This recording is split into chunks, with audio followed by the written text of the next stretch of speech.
Wednesday. Thank you so much, Vani. Good morning to you too. And welcome to this bioenzyme podcast series. आज I want to introduce Divya ji. हम उनसे ही सुनेंगे better, but briefly I will say कि दिव्या जी ने around 14 years corporate sector में काम किया है. And now from past 7 years, she's working as Doula, as a person. Doula is a person, from what I understand, and Divya ji will tell better, is a person who helps mother who are pregnant or expecting a child or post childbirth also for their all kind of needs, emotional needs, physical needs, mental needs, and all, for all those things she is present and she guides them, she coaches them, she takes care of them. Divya ji, आप बताइए कि ये डोला, what is this profession about? And I am sure कि बहुत लोग इस profession के बारे में ही नहीं जानते. When we think of pregnancy, we think of our modern hospitals, nurses and everyone.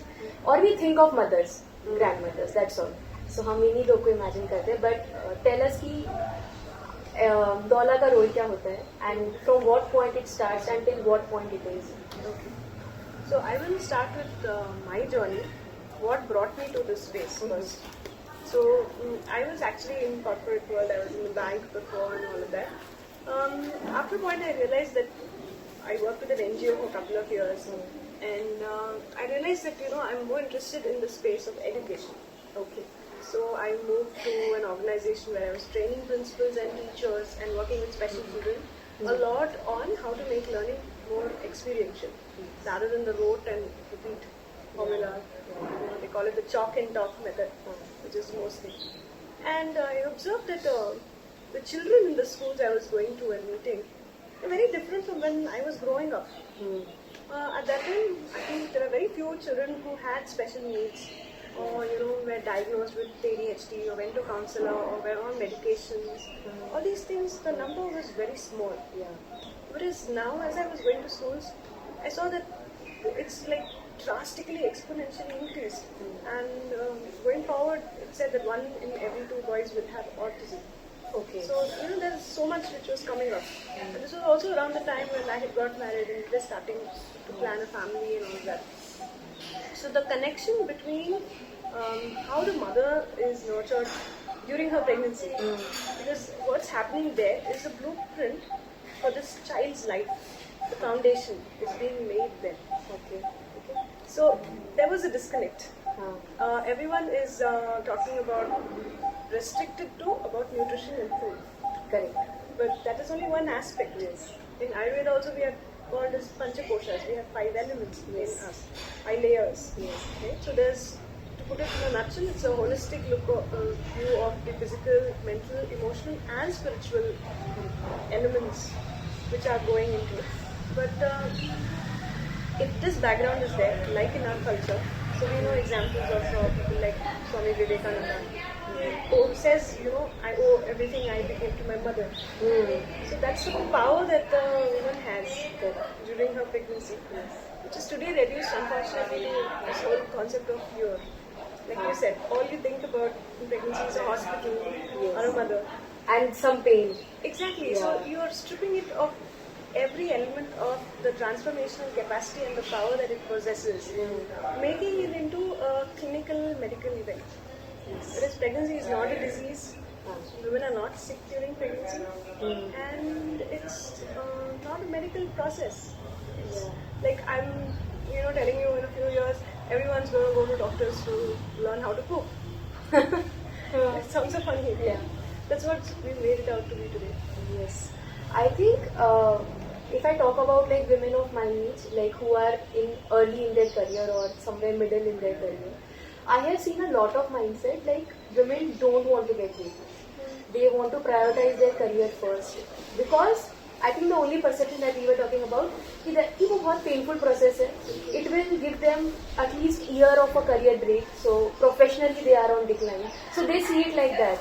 And I don't know, like our mothers never used to see it like that. So my mother was younger than me when she had her first child. And I know this is the modern lifestyle or the stress around it.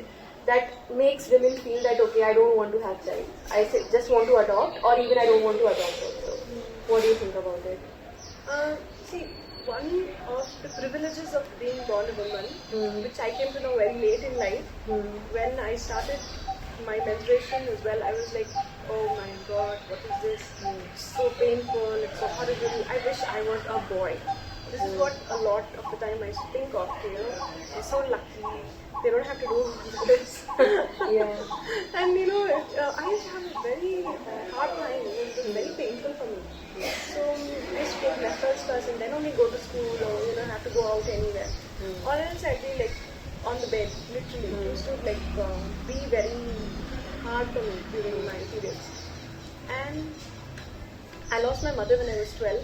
So I didn't have any support during that time as well on the questions I had. So I grew up like this, like a rebel. I don't like this. What is happening? Why is it happening to me? And all of that. And what about schools? In your schools also you didn't have education about it? It was all limited only to the physical aspect. When they show you the reproductive system, okay, this is the ovaries, these are the fallopian tubes, this is where the egg is released and this is why it's happening. It is making a phenomenal event into the most, giving it no value. Right? The language you use when you talk about whisper or you talk about safety, you're talking about being like how you are on other days during those days as well. Yeah. You're talking about this is taboo, you don't talk about it. This is supposed to be this. You're not supposed to be open about it. Because that's not our culture. Yeah. And what you're doing is you're taking the power away. Imagine if the whole year around you had only scorching summer. How would you be? Very bad. How would the plants survive? How would you have any food? Right? You need a rotation of the weather, the different seasons. That's why it's called Ritu. Yes. Even in Sanskrit or Hindi, the term for menstruating woman is also Ritu. Okay. It's called Ritu Parichay. You learn about it. One of my favorite books, and this is a book called Divya by Sinu Gujar. So, why the cycle of a woman is associated with the cycle of the earth. Right.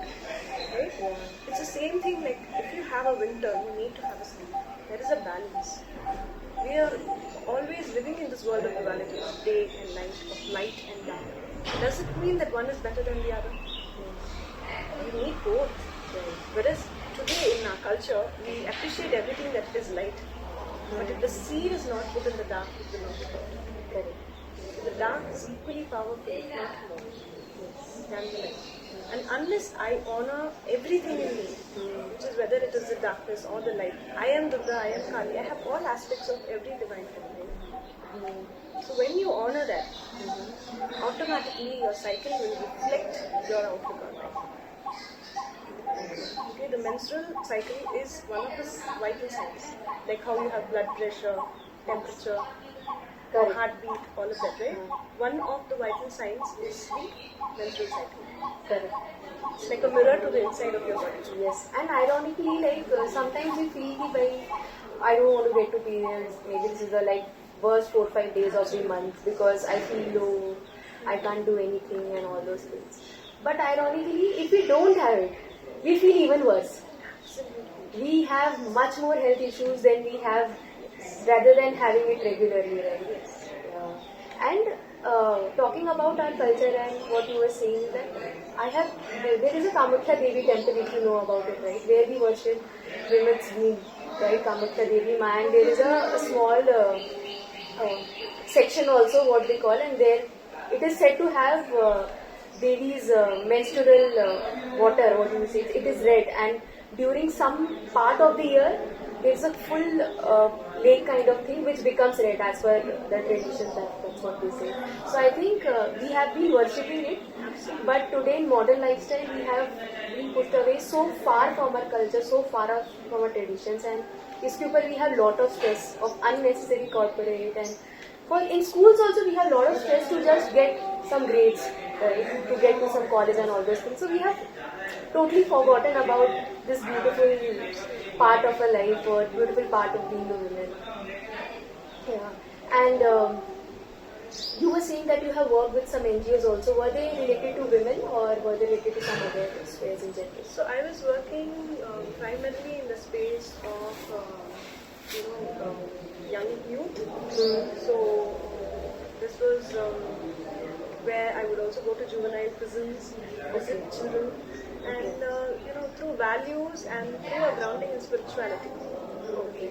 Through that, you give them a perspective on life and mental. So I worked in Mumbai with the spiritual NGO. So from juvenile prisons. Which is this NGO? The Children Mission. Okay. Spiritual organization. Huh. So I worked with them for a couple of years. So a lot of my understanding about what is the purpose. Our vision is only on the process and on the end result. But it's through the process that everything becomes worth it. Right? If we don't, they say that meditation or yoga, which has become a fad nowadays, everyone is going in for yoga. It's not restricted at the physical level. Yoga is unity. So a simple thing of unity in my thought, word and deed. Something as simple as that. Most of the time we say things which you don't believe in. Yes. Right? So this simple thing can make life so much more difficult. That life, whatever you do, becomes a meditation, becomes yoga becomes a way of life. It's not restricted to that half an hour, 1 hour max. Yes, right.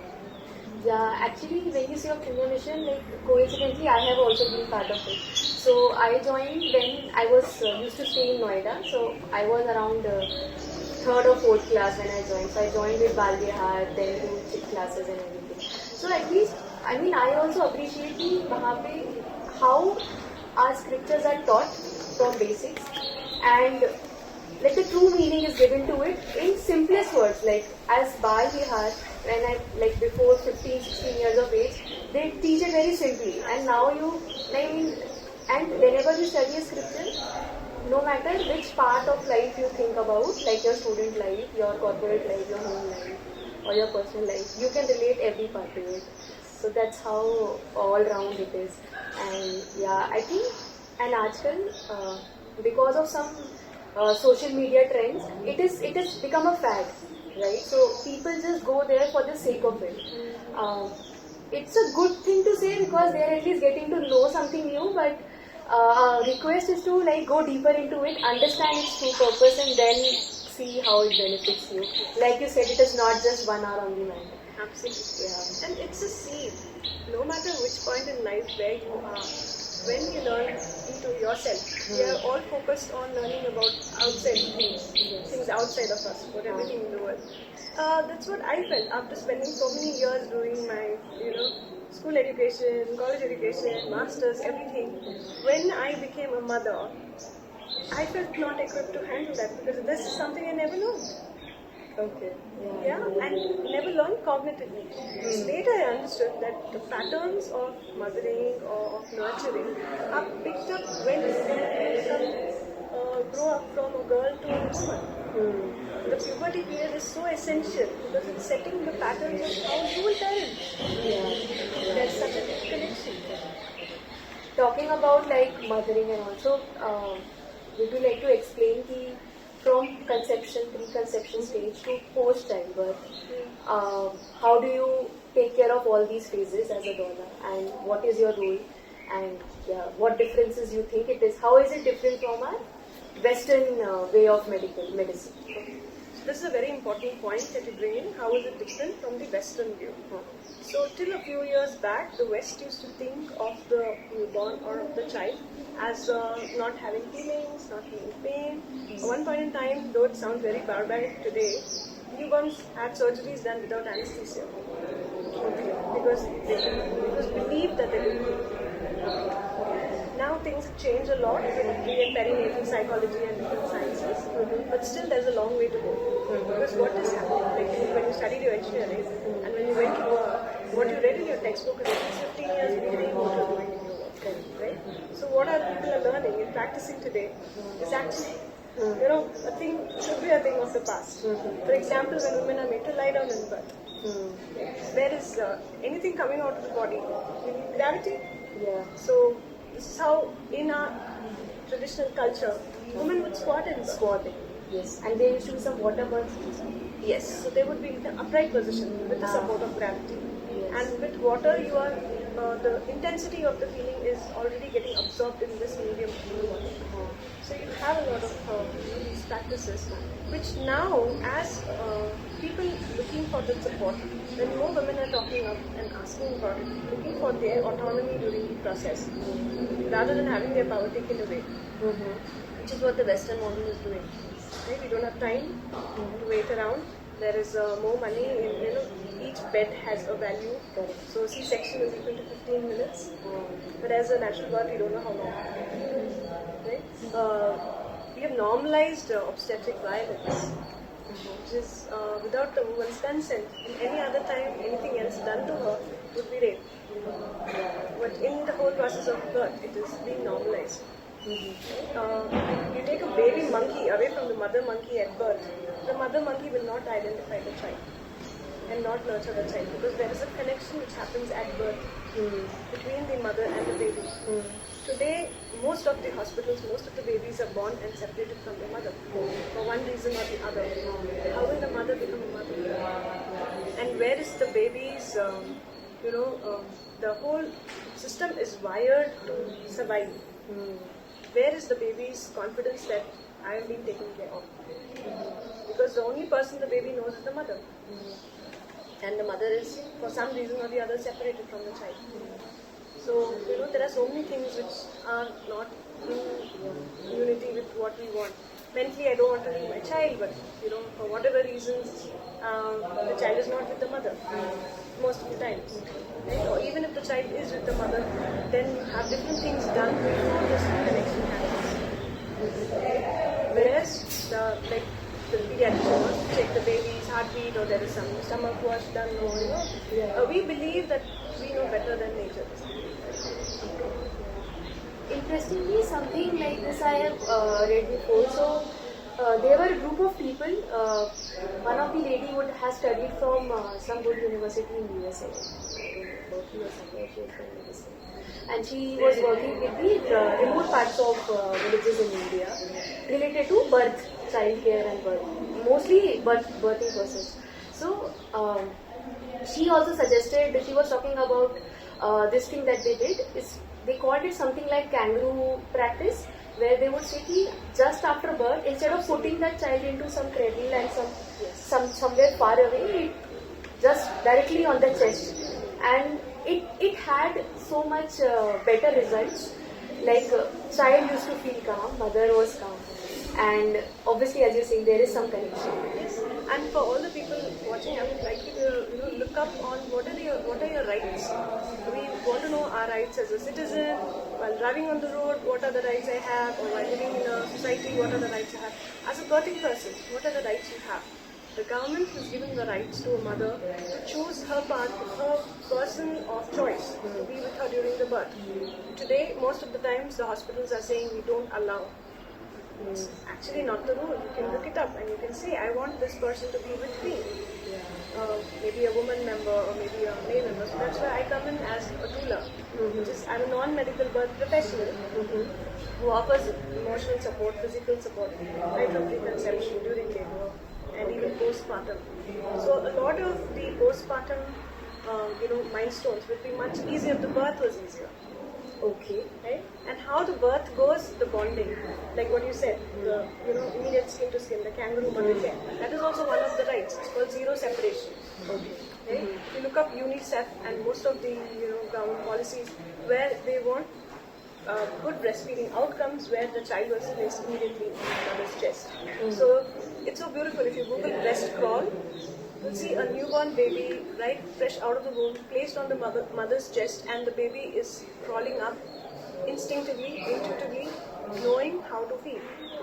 So the smell of the amniotic fluid is the same smell that the mother's nipple releases. It's like the siren calling the baby. And this baby is moving with its feet up to latch, and nobody taught the child how to feed.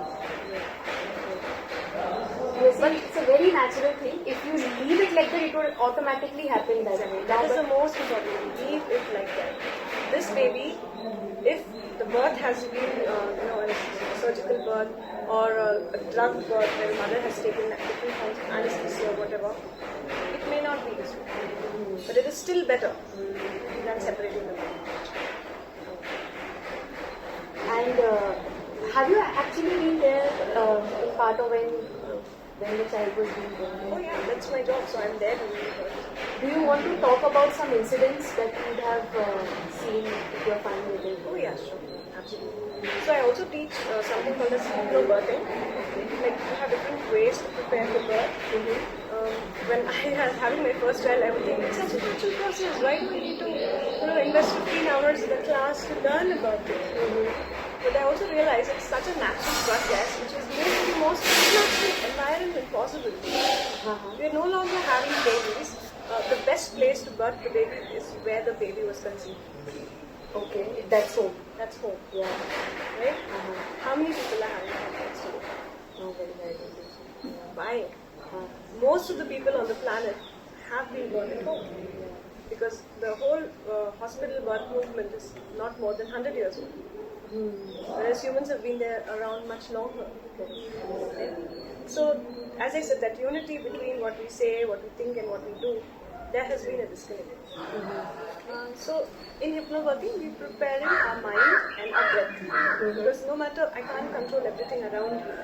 What I can control is myself. So, your mind, what you think reflects in your body.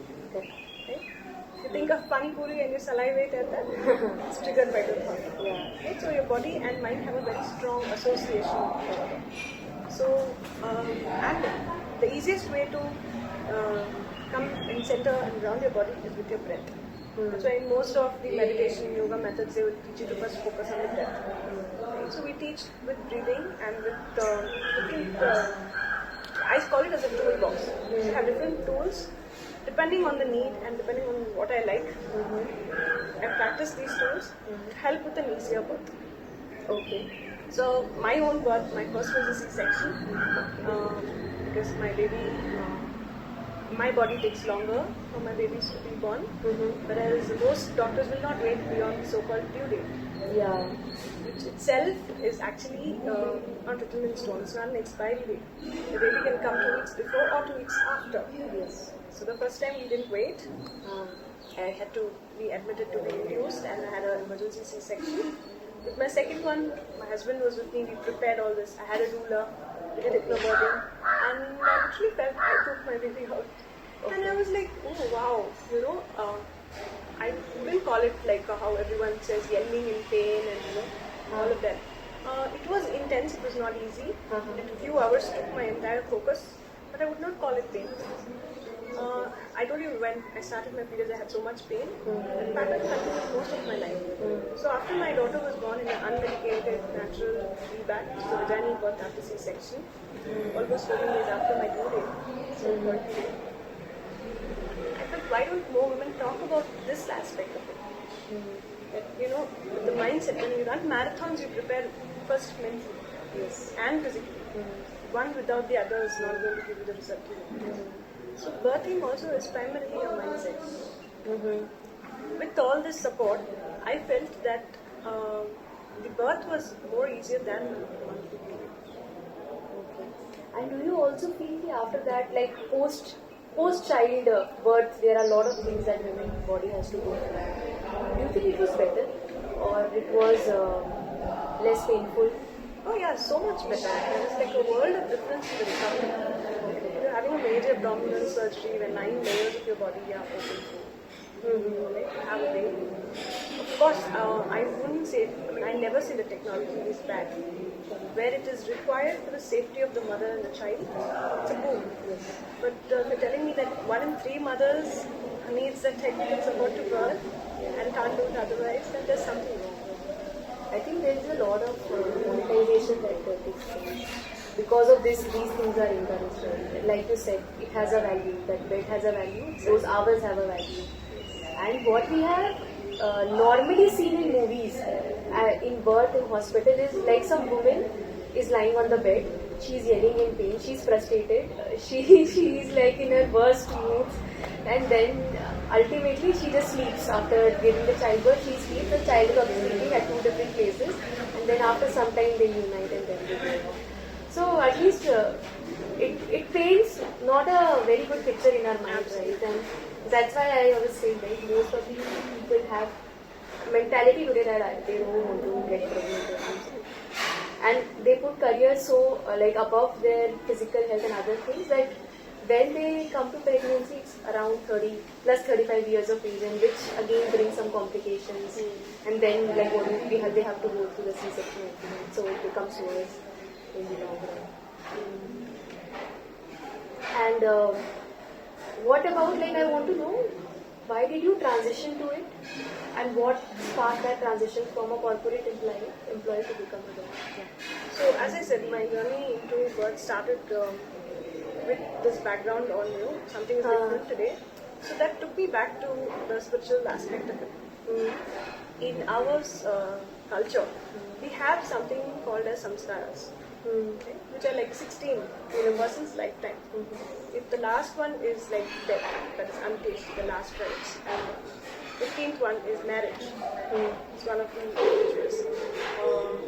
Out of the rest of the 14, 9 are within the first 3 years of the child's life. 3 are during pregnancy. Okay. So in an entire lifetime, why is so much happening only in the first 2-3 years? Right? Because in our culture, this whole divine feminine we talk about at Kamakya, you're worshipping the yoni of the mother. Without the creative energy, even the masculine cannot create. Right? So they say in the first line of Saundarya Lahari, without Shakti, Shiva is Shama. Like Shiva himself is like Shiva without any life. So that's why we worship the creative energy. Okay? So when you're having this background and this background of 9 of the 16 samskaras are happening in the first 3 years, 3 being neutral, to understand why there was so much importance given to the whole pregnant mother, the whole child, because these 1,100 days, the 9 months of pregnancy and the first 2-3 years of the child's life, these are called the golden period. Because it is setting the blueprint for the rest of the life of the child. Yes. How is their relationship with money? How is their relationship with their peers? What career they choose? How is their health life? A lot of this is set during this period. So when I came to know about this, and now Western science has said that a lot of people who are going therapy for different emotional issues, in hypnosis, they were connecting with their birth experience. Like a chronic neck pain, for example, went away in a session of hypnosis because the person said that when they were being born, the forceps was used and it hurt the child. Oh, okay. Yes. Okay. And this is translating into the body because our cells remember, our body remembers birth. Okay. Okay? So there is an impact through the rest of the life in different ways beyond what we can perceive. People who have a tendency to use drugs or get addicted to alcohol and other things, to trace back to their birth, it would be a medicated birth most of the time. Okay. Where there's a study which said 115 people committed suicide. How many of them had different kinds of birth and all of that? The way they were born had an impact on the way they chose to insist. Okay. But do you think it's just this? I mean, I feel the way we are born, yes, would have an impact, but the way we have grown up or we have led our life, who were our peers, what was our environment, like everything's cumulatively there. Absolutely. Which is, yes, that is what is called as epigenetics. Okay. So it's always this conflict between nature and nurture. So am I born with these genes, or is my environment, is what everybody telling me, am I not making an impact? Both have a very crucial role to play. Correct. With awareness and when you're conscious about the choices you take, you can choose the environment around you. Right. But what you're coming with, Yeah. and most of us are living life unconsciously with, repeating the same trauma that our parents went through, that we went through, and passing it on to our child. When will the spinal break? We don't know. Yeah. I think some conscious efforts have to be taken. So, like what we say, right? How a person exits the life is influenced by how the person was born. So, I mean, it's a good perspective. I never thought it like that. So, I always felt in your mature years or as a child, how you are nurtured plays lot of role in how you lead your life or how you spend your life. But I think the good thing is I never thought how I was born in that way. So that's a good perspective. And you were talking about those 16 samskaras and 9 of them being associated with childbirth. Can you talk more about it for our audience to know? Sure. So the first one of the 16 samskaras is Garbhadana, which is usually done during the wedding itself or before a couple plan to conceive. So a conscious conception where the child chooses the parents. That's the fact. Correct. There are no accidents in the picture. Even someone who says that, oh, I didn't know I was pregnant, I didn't want to become pregnant, it was not a planned pregnancy. At an energetic level, they are vibrating to the frequency that this child wants to become. Okay. Similarly, you'll find so many people saying that, oh, we tried so much, the infertility is on the rise, there are more IVF, IUI clinics than subsequent around us. In a country like India, why is this happening? There's so many things to think about. So whether it's our lifestyle, our food, the whole importance on outside, there is not to this signal that my body is giving me every month to work in the cyclical fashion. All of that. So you start with Garbhadana, where the parents clear out their diet or whatever they need to take care of before they invite this soul into their life. So I like to call the period of pregnancy as when I have a guest coming home, I clean the sheets, I know that we clean it up. I have a whole human being coming into my life. So it's emotional house cleaning, cleaning the cobwebs of which no longer serve me out of my head. It's the way I live my life, it's the way I give birth. So if you're living in a state of fear, anxiety a lot of the time, that's what really starts with a child. So all this importance is given during the pregnancy. Second samskara is during the third or the fourth month. That's the time when the foundation is laid and the child is now choosing a gender identity in this lifetime. What would serve for them. Okay. Gender, don't we have the male and female gender known at the time of fertilization only? No.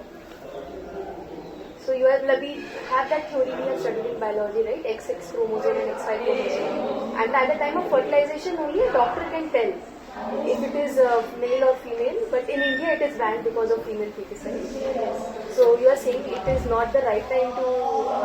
So as per the scriptures which we have, the Garbhopanishad and all, see they've given more details on how even fertilization happens. In so-called short sex education that we have, we always hear that the sperm is mobile and moving in a hostile environment and finding the egg and all of that. But it's actually the other way around. It's the egg releasing the signal, like a direction for where the sperm is. Okay. It is the egg allowing or permitting which sperm the egg needs to choose.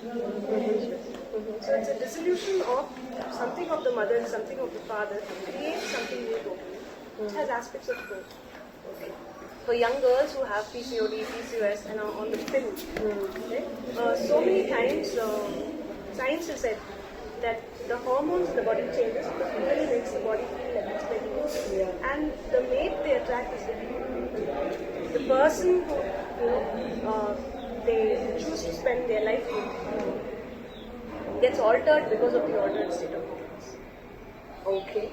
It has so much of an impact. Like the pineal gland or the endocrine system has a very crucial role to play, even though they are small in quantity. The enzymes and the hormones create a big difference in their life.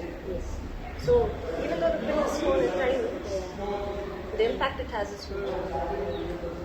I mean, what you are saying is that because of the hormonal imbalances or artificially induced some hormone, obviously how we perceive things mentally, our mental state changes and consequently our actions also change. Yes. And the power is a lot in the way you look at it. Right? So the divine feminine or the feminine aspect is a lot of, it's not passive. Not something was done to the egg for it to fertilize. The egg played a very active role. Okay, the egg has moved from one of the ovaries to the fallopian tube, where from one cell is allowed another cell to come through, come out of, allow its entry into its cell layer, and then break into 2 and 4. So this whole morula, blastocyst, different names they have, zygote, before it becomes an embryo and a fetus. All of this in detail is given is in the Garbopadisha. Okay. Where did our rishis have different ways to dissect. Most scientists do a result of some harm done. In this, no harm was done. And you have the exact science on which stage the baby is at what. And this is also heart wisdom. So as the baby is growing, if you see, the heart starts beating first. At less than 80 days or something, when you can find out. Most of the women don't even realize they're pregnant then. But the baby is already a whole living being. Right? And the heart is functioning like this. From another cell layer comes the brain, and the brain forms the same layer which is forming the brain, is forming the rest of the body. The skin. So the skin is actually the largest organ. Okay. Right? So one of the things in epigenetics is also, if you look up Dr. Bruce Lipton and his biology of belief, he says if you keep a cell outside, and we believe that the nucleus of the cell is the brain. So without the brain, the human being is gone. You don't live. But in a cell, if you remove the nucleus and keep it there, what do you think will happen? It should die. It lives for over 2 months. Okay. So this egg, which is moved from the ovary to the fallopian tube, till it implants in the womb, it's like the leap of faith. For an egg moving from the fallopian tube, for a fertilized egg, the zygote, to move from there and implant in the uterus, is like falling from a 11-story building. That's the distance that it has to fall. It's a leap of faith that my mother will hold me, and I will be nurtured. And you were specifically talking about the gender identification part, right? You were saying that after 3-4 months of pregnancy is when that happens. Usually the first trimester. Okay. By gender, do you mean the male, female only, or there is more to gender than male, female? There is more to gender. All of us have both aspects in us. Which one chooses to dominate is what we become. Okay. There is a masculine part of me as well. There is a feminine part of me. Okay. So which one? My path in this lifetime which serves me, and I am enough as I am. A lot of youngsters today are like, I don't identify with being a woman, and all these things are coming up. No matter what you do, the body you are born with will remain that. No matter how many operations, how many surgeries, how many chemicals, what else you do, and you are enough as you are. You are perfect. This single cell, the egg, is carrying with it all the nutrition it needs for those almost 18 to 22 days for which it implants. And the part of that multiplied cell, which part moves into the placenta, which part moves into the baby. In the baby, which part moves to make the brain, which part moves to make the kidney. Each cell has that wisdom. And each cell like that in our body has the wisdom. So, the way our cycle goes reflects a lot on our health in everyday life as well. This was the second samskara in the first trimester. The third one is in the 7th or 9th month, depending on each person's culture, which is the most common one. You see a lot of people doing Seemandam, or more commonly called as Godh Bharai or baby shower. So it's a very beautiful way of the child meeting everyone in their circle. Because whoever the child meets in the womb, they are actually committing to care for this child. And when you hold the mother, you hold the baby. The only way to care for the baby is to care for our mothers.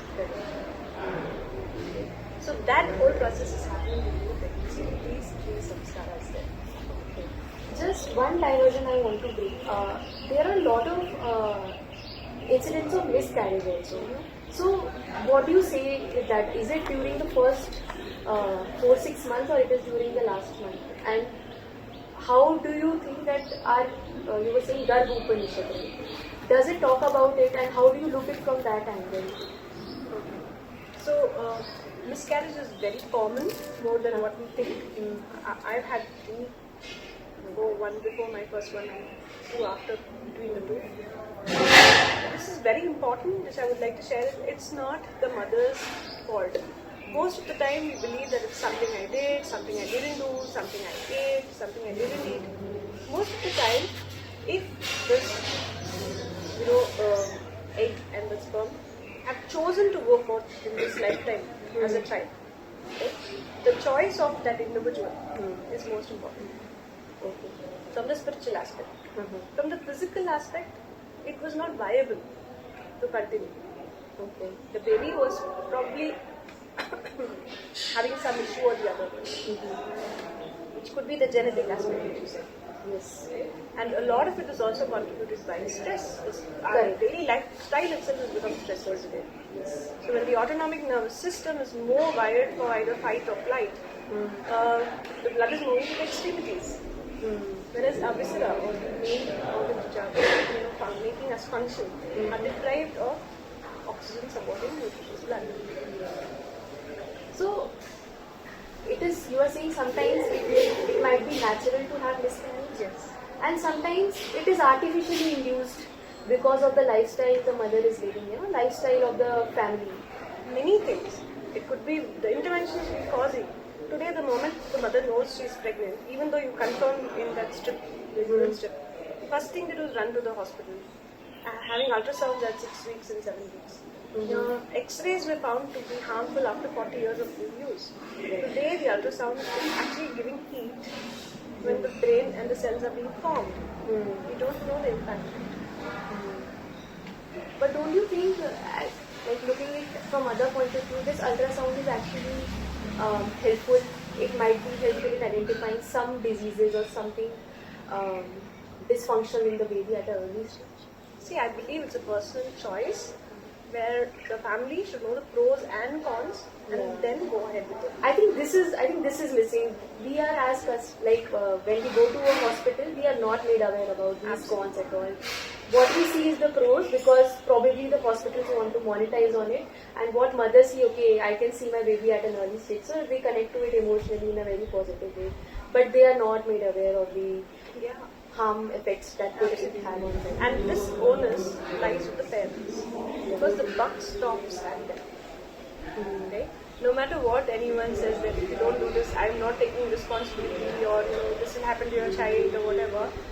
End of the day, the mother and the father are doing that child. The responsibility is theirs. Yeah. But most of them are unconscious mistakes also. They are not even aware about it.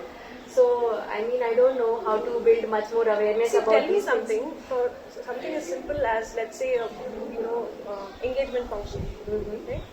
So much of attention and time goes into just planning the wardrobe, of your venue, of the food, and of the photographer, and of the lighting, and all of these things. I think we spend more time on an event which is of a few hours than of an event of a lifetime. No matter how the birth went, the mom is going to remember for the rest of her life. Try to speak to your mother or grandmother. They had one baby or more. You ask them, how was your birth? Even if it was 80 years ago, they tell you in detail. Memory is going to last a lifetime. And it's going to set the foundation of this human being, how they perceive the rest of the world. When the mother's energy is like, oh, I don't think I'm ready to be a mother, I don't want this pregnancy, I don't want this baby, the child's consciousness is getting this message, I'm not wanted. What kind of an impact? Then mothers are having difficulty giving birth. So the child, no, I don't want to come to this world, I'm not interested. Have you dealt with such lines, like their mothers in their early stage say that, okay, I'm not ready for a child, or they were skeptical about it, they were nervous of very much. And how do you guide them through counseling? And a lot of introspection and reflection from the couple together. So, as I said, the whole period of pregnancy is for us to work through our baggage. The child wants to come with an empty slate. And the mother also should be available to the child. That's all the child wants. So if you have an easy birth, then you have easy bonding. And then the rest of the milestones of the child, when they are teething, when they are learning to walk, when they are, growing their puberty, their child, when they have children, a lot of this becomes smoother the way Of course, any of this can be changed at any time when the parent or the caregiver is conscious about it. None of these are set in stone. That एक बार हो गया ऐसे ही हो. वैसे नहीं होता है. Nature is always giving me a lot of grace. It's always there. Absolutely. Sorry about digressing. We were on the third sanskar, which you were saying during the last trimester. So Simantam. Then at birth, normally the father is the one who touches the baby's mouth. There was like pure ghee and honey, just like not even touch the baby's mouth. That was the first samskara after birth. Just symbolically telling the child, okay, whatever is not useful for you, you release. That's the meconium, which is the first food that the baby passes. Okay. And all that. See, all of these have a very strong intention. Yes. The sankalpa, or the intent with which you do it, is more important than what you do. Yeah. None of these have to be the way it is happening today, where it is more of a fanfare and which hotel, how much was the plate, and all of that you did. The intention is much more sacred. You might just light a diya and put a tulsi patta. That might be all that you're able to do. But the intention is what matters. So after birth, this first one at birth. Then after 40 days, there is a samskara whether after the 40 days life period, which again our culture is so beautiful. I do classes for women all over the world. Outside it's even this basic 4 to 6 weeks of nurturing for the new mother is such a challenge. Yes. Here by default we know that either the mother's mother-in-law will be there or her mother will be there. Somebody will be there and look after the mother. And even during puberty, there is another rite of passage. There's a samskara during puberty. I went a little forward. But the way that the woman or the girl is treated during her first menstruation will be her relationship with her baby for the rest of her life. Absolutely. Yes. So our culture has this whole celebration of it. Yeah, right. Like, I think for males, it is also at their puberty, even for them also we have a puja. Yes, right. It's called Keshanga, the first beard which they shave. All of those things. So, one of my mentors had said this, would you prefer shaving every day for the rest of your life or having it once a month? But when you think about, it's better off to be a boy, remember this. Yeah, okay. So, you were saying, right, how do you reach with your first menstruation is how you... So I remember it's in, I had studied in CBSE school, it's in 8th standard that then we are first taught about female reproductive system, the menstruation and all of this. So at that point when I was in 8th, my periods wouldn't have started. So after that only I was aware about it. And my mother also was educating me at home and I was aware, it's a normal thing. Still I was skeptical. But before that, I had never known it was some beautiful tradition, it had some beautiful things related to it. But some of my friends I have known who have got their periods a bit earlier and they were scared. And they were, even to their peer female friends also, right? Like they are getting in 6th class or 7th class. They can't even tell to their female best friend because then there comes a taboo around it, right? So I don't know, at that point also we were taking some stress about it. And consequently now also we take stress about it. Whereas if you look at it in our culture, like you said, it is so intrinsic. The Kamakhya Devi temple is closed 4 days a year. Yeah. During the Ambubachi Mela, that's the most famous celebration there. It was believed that the goddess is menstruating. Correct. And she is given rest. The whole year she is fulfilling everybody's demands and wishes, and the goddess is busy with her work. She is Kameshwari, the giver of all desire. So you have a whole list of people. You should see the queue there. It's more than Tirupati. Yeah. So there's so many people coming to her every day. And these 4 days, even the earth is not tilled. Even the farmers don't sow any seeds because you're giving it rest. Because it's mother. Because the time of menstruation is like the winter, and in winter, what do all instinctively and intuitively, what does most of nature do? Hibernate. You go within. You go inwards. Yes. Okay? So this is part of the fabric. Nowadays, in the West, you have red tents happening. You go look up and find a red tent near you, where you can go and rest during your period and have women's circles and all that. Earlier, it was part of the fabric of our life. If you ask your mother and your grandmother when they were growing up, they will say during our period we were not allowed in the kitchen.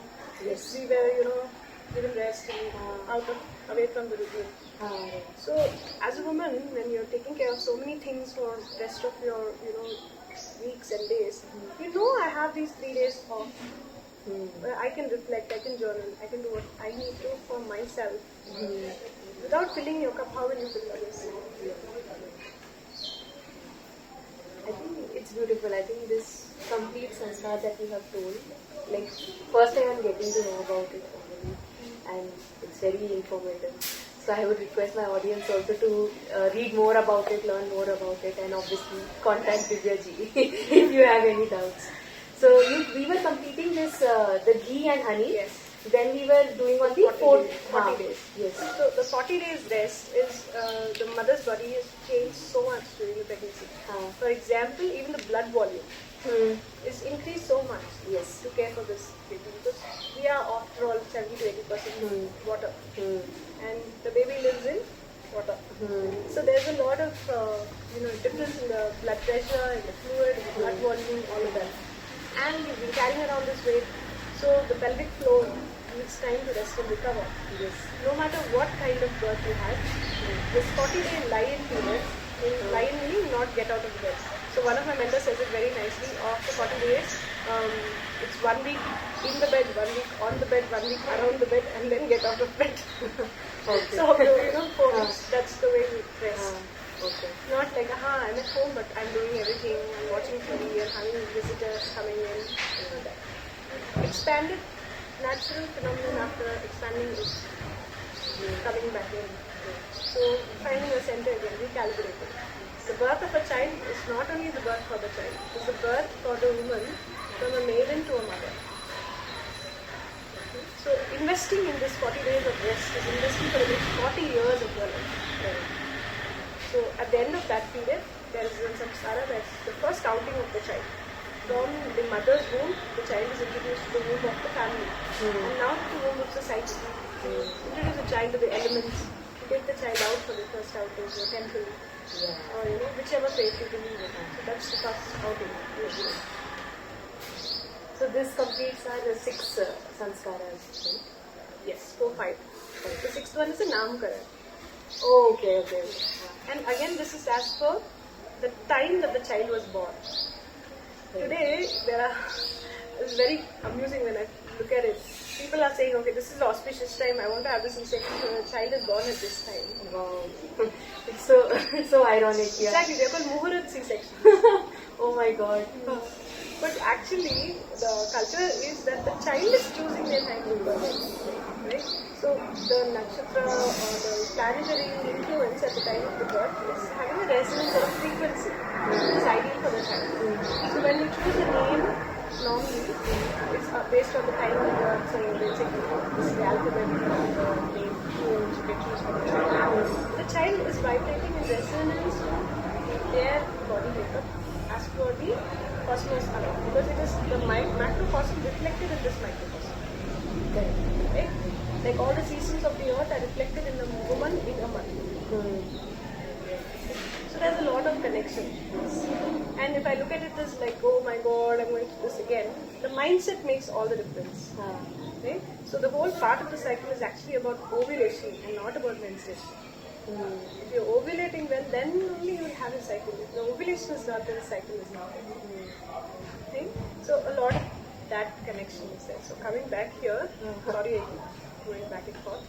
So after the naming ceremony, where a name is given for the child, which is the most frequently heard sound in a person's lifetime, it's their name. Yes. Right? So you give a significant name, something which has meaning, something in tune to their vibration, which is why I do all that. That is one. Then you have, as the child grows, around 6 months, the child is weaning off, being fully on the mother's milk, being introduced to solids. Do you know which is that samskara? No, I don't know the name. You're introducing the child to Anna. Okay. So this is Annaprashan. Okay. Okay, so the father is giving a first morsel of solid food to the child. Whatever you believe in your custom. Whether it is grains or fruits or, whatever else. Usually they give a mix of sweet rice as the first taste that a child has. So that's the Annaprashan.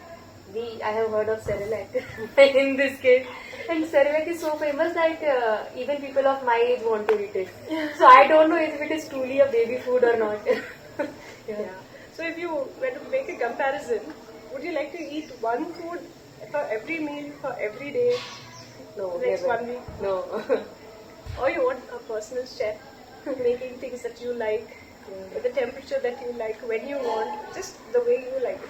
Which would you choose? The second one, obviously. Yeah. So that is the mother's milk for the child. Yeah. It's like I'm having my, Michelin, five-star Michelin chef making for me as I want, when I want, what I want. Versus Cerelac or any of the formula companies giving you the same thing meal after meal. Yeah. And ironically, all these baby foods, at the core of it, they try to replicate what is naturally a mother's milk or what is naturally nutritious to a child, but artificially. So it's common sense. If you go directly feed it directly as a mother milk, right? Why do you want to go create something artificially on the same formula and then come back with it? You keep an apple outside on the kitchen counter. How many days do you think it will remain as it is? A week, not more than a week. It's living food, it has prana in it. So when you consume something that has prana, your prana and vitality, energy, is always on the last space. If you keep that box of Cerelac outside, how long will it remain as it is? Yes, probably. It's the same for all packaged food. Yeah. So when women come in pregnancy and say, oh, I love eating noodles, I like Maggi, can I eat it? When you make a house, you're like, okay, 1 bag of cement, मिट्टी डाल देते हैं ना, क्या फर्क पड़ने वाला है? जब घर बना रहे हैं, तो so many bags of cement, so many stones, so many tiles. Out of everything, 10% you mix ना, low quality का. करोगे क्या? नहीं. तो ये तो पूरा बच्चा फ्यूचर बना रहे थे. Next generations are going to be built from the person you are creating. Yes. What would you choose? Yeah. I mean, maybe this is a very good talk to be seen by mothers or someone who is expecting. So, I mean, it's very informative to me at least. Yeah, I would like it to reach every woman and every man, or every boy and every girl. Because until the brother or father knows how to take care of his sister or his mother or his wife, how will the family unit thrive? And if a woman doesn't look upon her body as the gift that it is, right? In each month, I have a spiral with which I can either evolve or I can go down into the depths. It's based on my outlook. Which would you choose? So, I mean, I'll tell you what we are discussing now and how it is very different from what we have been educated through schools, colleges and through our basic jobs, right? I mean, we want to thrive, we want to excel so much in our careers that we have a debate on taking menstrual leave. It has both pros and cons, it has both ethical and unethical aspects to it. I don't want to go into it. But the core is that they are saying private company uses a monetary value because of those, if women take 4 to 5 days of leave every month, right? Now contrast it to what we are discussing, right? We are discussing it's the most important days of that month. You have to rest, relax, introspect and get ready for your next cycle and get ready for next 40 years of your life, right? Not next 40, 50 years of life. And you are influencing your health, your child's health and consequently the complete family's health, mental health around it and physical health. So it's a big contrast on how the modern education, we call it education, I don't know if that's the right word for it, versus what our traditional practices are about.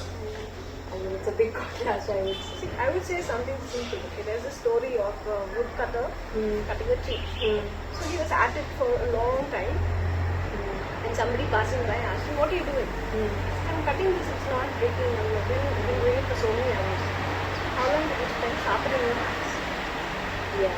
Right? So the tool which you use here is the axe. If that is sharp, your work is more efficient. Correct.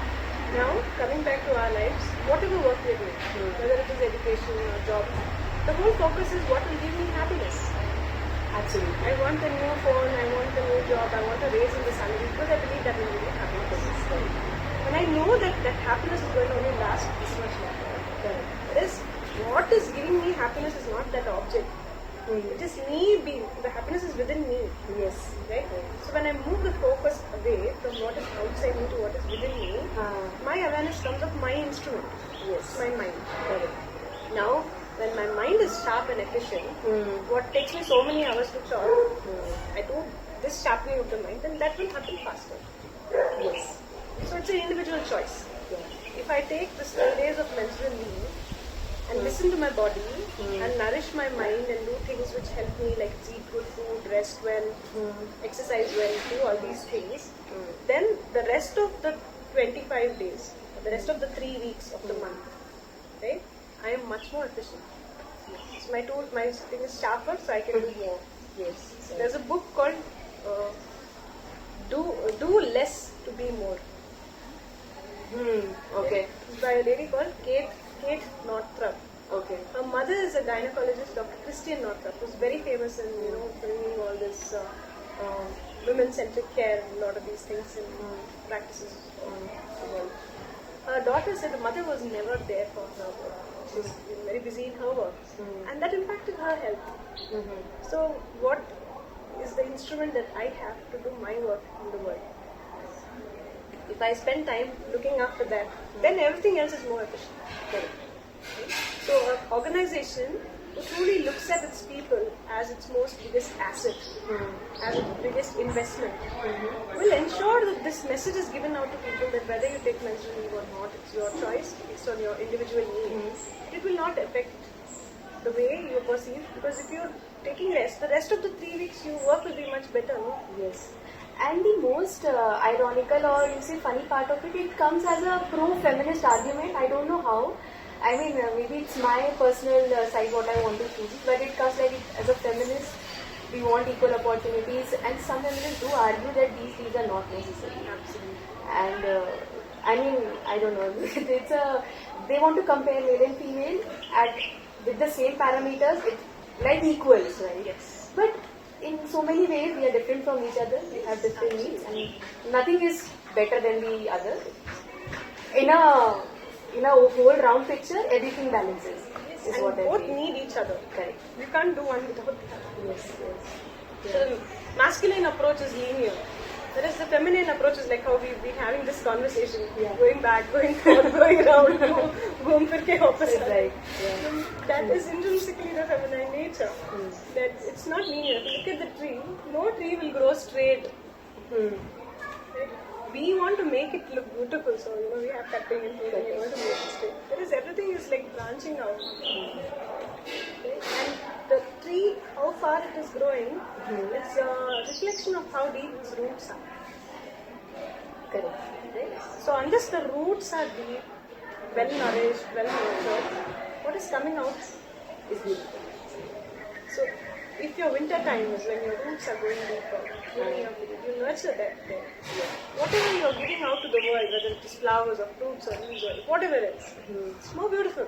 Because you nurture with the core. So we were at the Anna Prasad. So that is the seventh. Yes. Seventh instance.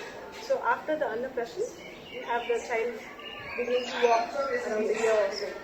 So ears up, ears down. So that's the Karana Veda. Is it for both male and female? Yes. It was believed to be one of the acupressure points, one of the meridians, Acha, okay. which is connected with the spatial balance and sense of moving from crawling and lying on your back to standing up straight, which is usually what is happening around your And then the head is straight, mundan karvate uska. That is also one of the samskaras. These are all different milestones. Okay. Yeah. Right? The baby's skull at birth is made of bones which are like cartilage. Yes. So which overlap for the baby to come through. Right? So birth is what we watch in movies, mothers, woman lying on saying, I can't do this anymore. It doesn't make sense. You first stand up for your birth. Yes. When you're not on your tailbone, you have support of gravity, plus your bones, your pelvis can move around. Correct. Creating more room for the baby to come. Right? And the baby rotates during birth. So there is space for the child to move around. Right? So these things which are happening and the bones which are overlapping make birth easy like it's supposed to. Right? So when the child is around a year old, these bones harden. The gap between the skull bones gets more solidified. Okay. So that is the significance of doing the movement. So more vitamin D is going for the child and everything. Oh, okay, got it. Okay. And that's one of the samskaras.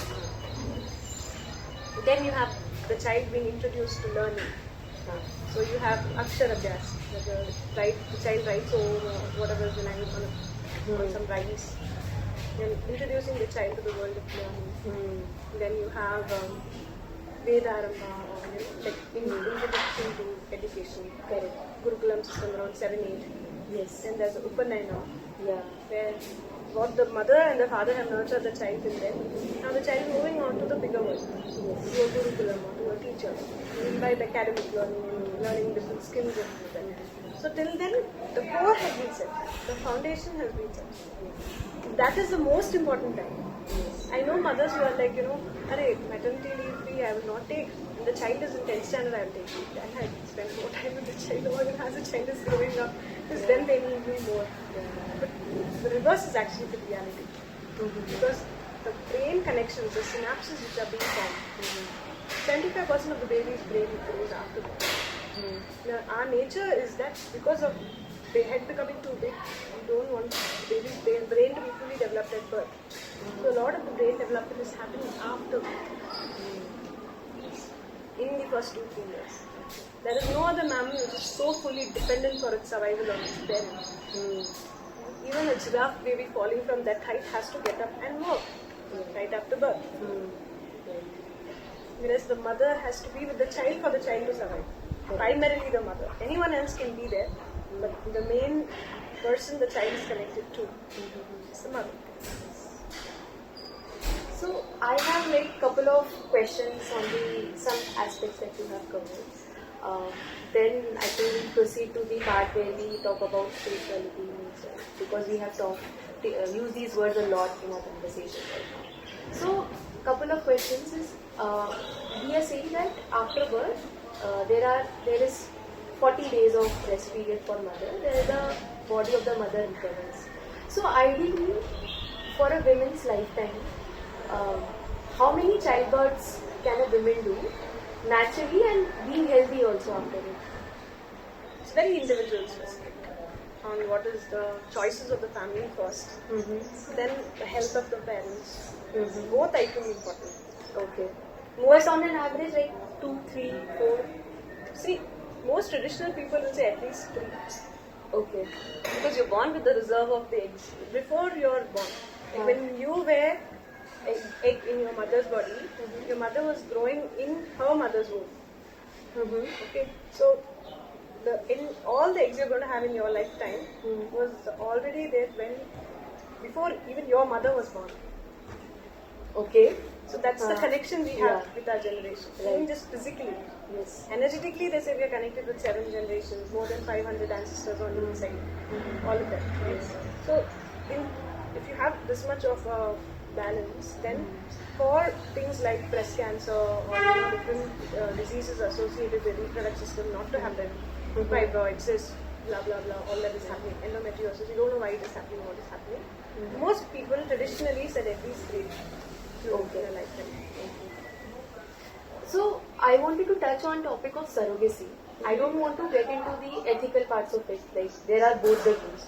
Right, surrogacy basically today the Indian policy allows it. It has put some conditions like the surrogate mother should be one within close family, should have at least one child before, something like that. So I wanted to know there is also one debate which wants to monetize it. Like sperm donation for males is monetized, right? So I wanted to know your opinion from your experience as a doula and from the studies that you have done. That forget about the monetary aspect. Okay? As a mother, if they do surrogacy, they have to go for that in repeated cycles.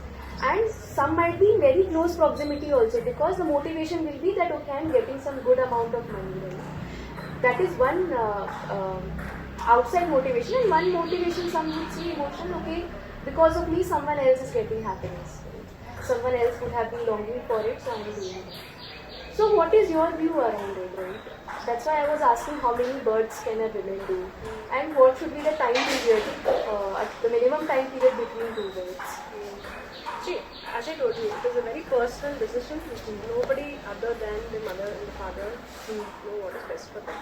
I know people who have 9 children and more in this day and age as well. And I know people who don't want to have any children because that's the choice they have made. I know people who want children but are not able to conceive. At the same time, where somebody is like, I don't want children and I've got pregnant. I want to abort the child. So abortion is not a way of childbirth. Because the child is already there. Okay. Then you can't choose. It's a murder, whether it's outside or inside. So it's the same. Having said that, the choice is still the mother's. Whatever the mother thinks is right for her and for her child is that autonomy. So same thing applies in surrogacy. What works for them. That is the right for them. How do my we know? Personal opinion is anything that messes up with the hormones. In surrogacy also there are different things that are done from outside, okay, which the embryos shoot outside and then it is implanted. So there is a lot of technology involved in all of that. There are so many babies being born who don't have parents. Adopt instead would be my personal decision, rather than going for an invasive treatment. But again, it is a personal choice of what works for them. But I mean, how would a mother, like a surrogate mother, even know that her body is ready for it, or if this will have harmful effects on the body? Right? I mean, do we have enough medical tests or enough education around it to even take an informed call about it? See, in this day and age, the onus of being informed lies on the person. Today is information age. Click of a button, you have Google and you have many other sites giving you more information than you want. Too much information for you even to know which is right and wrong and to make sense. Speak to someone who has been through the process. At least 3 people who've done it. Different questions, read up, get informed. Take a conscious choice. I think we are looking at the information of the wrong person. Anyone who has a vested interest in the process. Yes. It's not the right person to choose. It will always have bias opinions. Absolutely. But there is also so much taboo around it, right? And people can't even openly discuss. Like what I have seen is these women are mostly from poor and marginalized community who desperately need some money and they are ready to help because for that, right? But they can't obviously talk around it. There will be some taboo. And now there is I don't know if it is a mandated thing or not, or it is only a recommended thing that surrogate mother has to be someone in the close family. So I also don't understand how it will play socially, right? In a joint family structure, how will it play out? Yes, and for me the most important thing is now the mother has been a surrogate, she gives birth the baby is going back to the biological parents who will breastfeed the child. Is a big question. And that is a very important part of it. And who ideally, in your opinion, should do it? That's their personal choice. Because the one who's given birth, her body will produce milk. Yeah, of so course. there is no unity in your thought process. Your body is believing that the child is there. Someone who has lost a baby also, their body is producing milk. Yeah. Right? So it has a very deeper layer than just the physical. Like mental, emotional, spiritual. Always take a decision looking at it. गाड़ी एक पाई ये से नहीं चलेगी. All the four have to be believed. Physical, mental, emotional, spiritual. Equal focus on all. Our focus lies on only the material and the physical. Which is why our balance is system.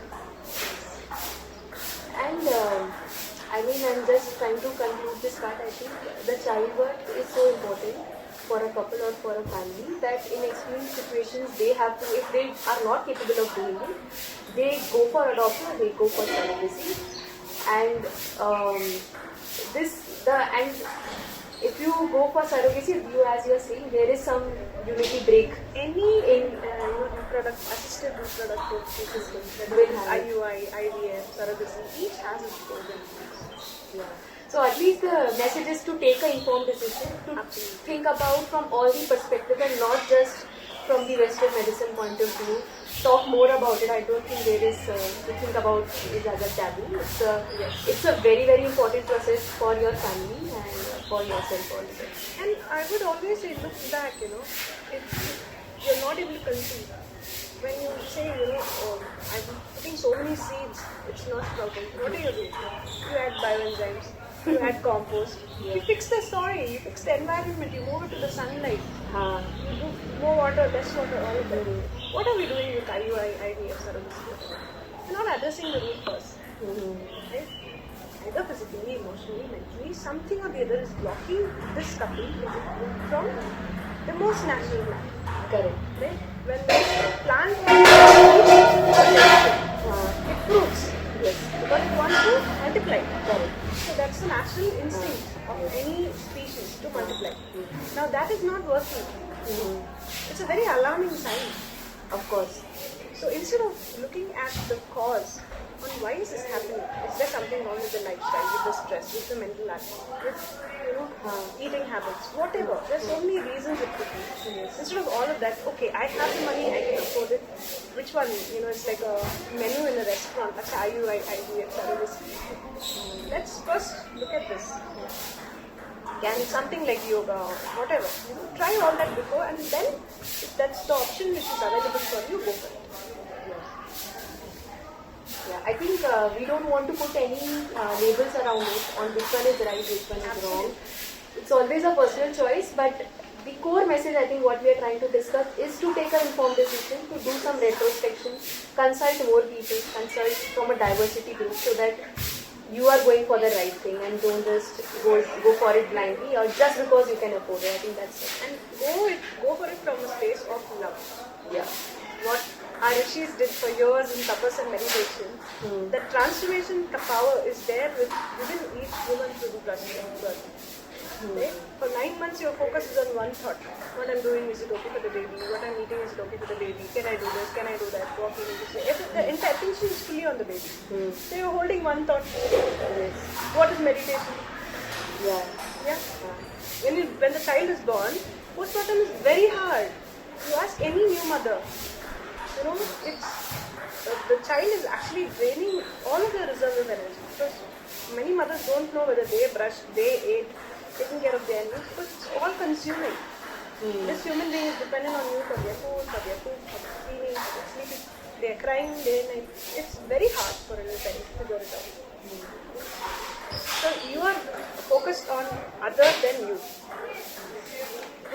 Focus all on the child.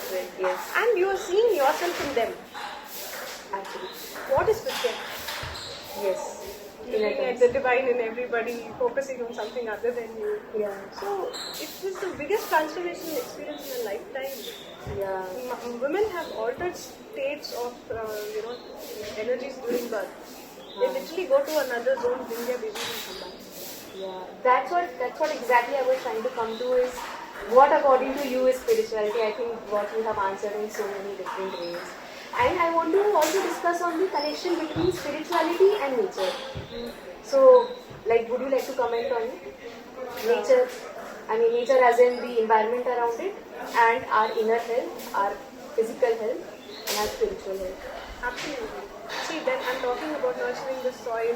All my examples were from nature. You can never only take without giving. Correct. there has to be a balance. Right? So with the environment around, the whole focus on happiness as material. Right? The next shoe, better, biggest brand I have, I'm more happy. More money, I have more happiness. The focus is everything on happiness and outside. Bigger building, bigger house, bigger vehicle, all of that. At what cost? Whatever is making me happy, if it makes the earth also happy, then we can be in balance and in harmony. And I also read reading some article that if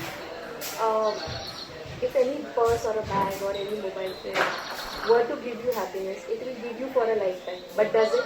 No. It's only for some moments that you get it because you have acquired what you have been thinking for life. And that feeling is what giving you happiness and not exactly that bag or exactly that mobile. Yes. So yeah. And do you think like we have environmental degradation all around? Right? I have it actually affects us internally a lot, right? And that has led to declining of our physical health. Obviously, we have mental issues a lot more today than we used to have before, and our spiritual health also. And what I have seen, like people who are really going on the path of spirituality or who really want some peace, they don't stay in cities. They really go to mountains or some calm places where they are close to nature. So I think that is what the importance of nature is in our daily life. And it's a big message that to be aware about the climate crisis that we have around and to be aware of everything or a habit that you do has a negative impact on the environment. Be it small thing as paper cups or plastic spoons or to bigger things as the industrial waste and the electronic consumption, the wastage of electricity and wastage of resources around this. So that's what I think spirituality is also about, taking a conscious decision, using resources very mindfully, with the thought of always giving back and not for your belief. And mindfully, see, even that paper cup we're talking about, it has that plastic lining, which is affecting your hormones, endocrine system, your health. And today, more than ever before, our children need us as parents to take charge of, be responsible. You cannot give mobile phones and gadgets to the child so that they get out of our way so we can get our things done. The impact it's having on their brain development is way too expensive price to pay for that. Okay? Anything in the environment is created. So many things happening with our women. In birth or for women's care, there is no respect and dignity for a woman to own her choices. Find your voice, stand up for yourself. Then we will stand up for bigger issues. This earth is not something we have inherited from our ancestors. We have borrowed it from our children. So it is our duty to leave it behind for them better than what we received. With that consciousness, if we do anything, we will always do it. Yes, I think this is what is mostly missing. We want to see that okay, this is what gives me comfort, so I'll buy it. We don't see if we really need it or if it has any bad impact on the environment. We don't see it. And see, I think we all love sitting in ACs. Obviously, the heat is also very high around it, but I don't know, we use it mindlessly is what I feel. And we ultimately, and the person, ironically, if I am able to afford it, I can sit in an AC. So I am a contributor to some extent for the environment degradation. But the person who is suffering the most is the rickshawala who cannot even afford it, has very minimal contribution also to that environmental impact. So we don't realize it. I mean, we just have to be a little more conscious of the actions that we do, and I think we'll be able to figure it out, the right things. Divya ji, you want to talk about or highlight any our Indian traditions or culture where nature is given more importance or nature is worshipped? Like obviously there are festivals like Chhath Puja where we are doing it. Right? Maybe that you want to talk about more so that people realize it consciously that okay, you worship nature as God. So actually in your day-to-day life, keep it like that. See, in our culture, the beautiful aspect is that all festivals are the reflection of nature. If you start from, let's say, the beginning of the year, we have some kind of harvest festival. All over the world, all over the globe, we celebrate it in different ways. The Northeast is Doni Polo, the sun and the moon, aspects of nature. Yes. Right? It's the both balance of the masculine and the feminine. A lot of things in nature are reflecting what we've done. Right? So when we move with awareness with that, then something as simple as every quarter there's an Ekadashi, every 14 days there's an Ekadashi, which is a culture people are encouraged to fast. Do it whatever level you can. I don't know, from 3 cooked meals to 1 cooked meal, or vegetables, or no grains, or fruit, or water, whichever your level can handle. But make something significant about it. Because it's one more element. Space is one more element. We are so focused on the food, on the earth aspect, whereas there is water, air, everything is balanced, fire. All of these 5 elements. What are the 5 elements in nature? We are also made of those 5 Panchamahabhutas. Right? So there's a balance between those. And I think if I look at the daily things that we do, very simple practices, like when you go to a temple, there will be one tree where people, like ladies will tie a dhaga around it, worship it. So, I mean, very simply, you are giving a lot of significance to a tree, to a nature, as God. So, I mean, just treat it like that in your daily lives also. One very important thing I'd like to share with everybody here is simple way of seeing nature reflected in our bodies is our period. Because it's also called the moon cycle. Before electricity, most women used to menstruate at the same time because the source of light was the moon after the sunset. So that would determine when women are ovulating. The period of the point of the menstrual cycle is not the period, it's the ovulation. So the focus is there. So most women will ovulate with the full moon. So they are bleeding with the new moon. So it was such a beautiful way to see the population in sync with nature.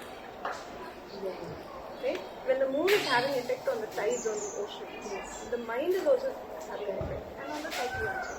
So just bring to your awareness where are you in your cycle, and where is the moon at that point. Just knowing that much itself is like a big spark.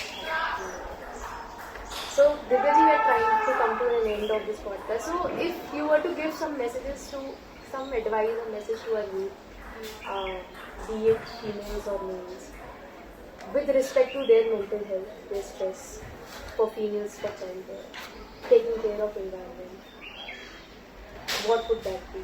Like a simple thing that they could just consciously be aware about, practice, and see a difference in their lives. Simple thing that like to be aware and see. Right now, you start a journal. Before you sleep in the night, write 5 things you're grateful for today.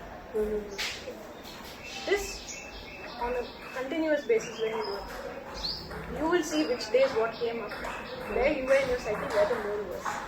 Okay, when you bring your attention to something, automatically it thrives. The first thing is bringing the attention. Right now we've given only negative attention to anything related with our womb, with our yoni, with our creative energies. Is it a surprise that we are only creating things which are not making us happy?